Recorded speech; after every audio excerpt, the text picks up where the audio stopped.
Bonjour, je suis Isabelle, docteur en pharmacie et je suis ici pour vous parler de l'utilisation des huiles essentielles dans les tracas du quotidien qui nous pourrissent la vie. Aujourd'hui, je vous propose de faire un mélange qui vous aidera à traiter les infections, qu'elles soient bactériennes, virales, dues à des mycoses ou à des parasites. On va choisir au moins 4 à 5 huiles parmi les suivantes afin d'obtenir un spectre d'action le plus large possible et aussi pour profiter des propriétés annexes des huiles essentielles selon les cas.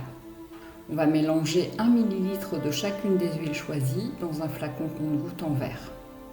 On utilisera la voie orale à raison de 2 gouttes du mélange 3 fois par jour, juste avant les repas dans un comprimé neutre, un peu de mie de pain, une cuillère à café d'huile végétale ou une cuillère à café de miel. La durée du traitement ne doit pas dépasser une semaine. On peut également utiliser le mélange par voie locale, sur la plaie ou en regard de l'organe infecté. La posologie est alors de 2 gouttes du mélange dans 2 gouttes d'huile végétale 4 fois par jour pendant une semaine. On profitera des propriétés de certaines huiles végétales pour accroître l'effet thérapeutique. Par exemple, l'huile de calendula qui est adoucissante et cicatrisante, la nigelle anti-inflammatoire, le ricin qui est peu pénétrant et donc intéressant dans les infections des ongles ou de la peau. On prolongera le traitement si l'évolution est favorable mais la guérison pas encore atteinte. Et en cas de mycose des ongles, le traitement doit durer au moins 3 mois. Si le mélange contient de la cannelle ou de l'origan, il faudra le diluer 2 fois plus dans une huile végétale car ces huiles sont dermocaustiques. Voici 4 huiles qui sont à la fois antibactériennes, antivirales, antifongiques et antiparasitaires. Le titri, Melaleuca alternifolia. Le bois de haut, Cinnamomum camphora de chémotype linalol.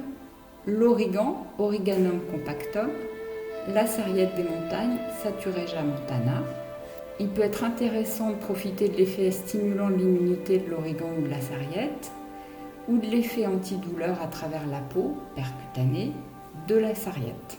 6 huiles qui sont antibactériennes, antifongiques et antivirales, le niaouli, Melaleuca quinquenerva de chémotype cinéole, qui est expectorant, le thym à tujanol, Thymus vulgaris de chémotype tujanol qui stimule l'immunité, le laurier noble, Laurus nobilis, qui est antalgique percutané, le palmarosa, Saint-Pogon martini, qui stimule l'immunité et cicatrisant, la cannelle écorce, Cinnamomum zelanicum écorce, qui ne doit pas être utilisé par voie cutanée sauf très dilué car elle est dermocaustique, et le girofle, Eugenia caryophyllus, qui a un effet anesthésiant par voie locale.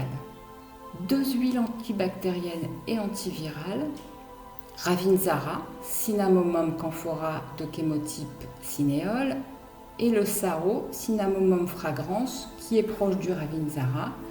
Les deux stimulent l'immunité.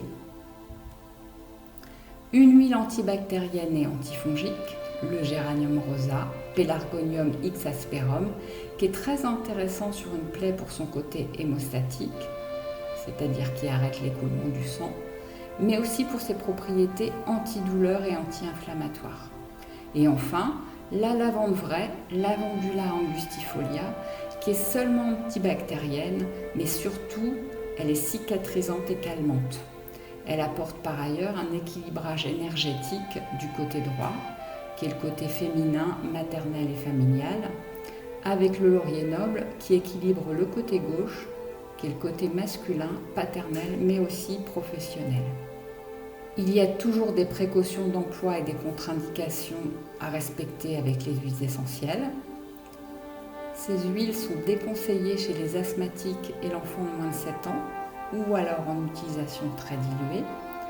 On évitera bien sûr un usage prolongé par voie orale. Le mélange est contre-indiqué chez la femme enceinte et le nourrisson de moins de 30 mois et chez les personnes épileptiques.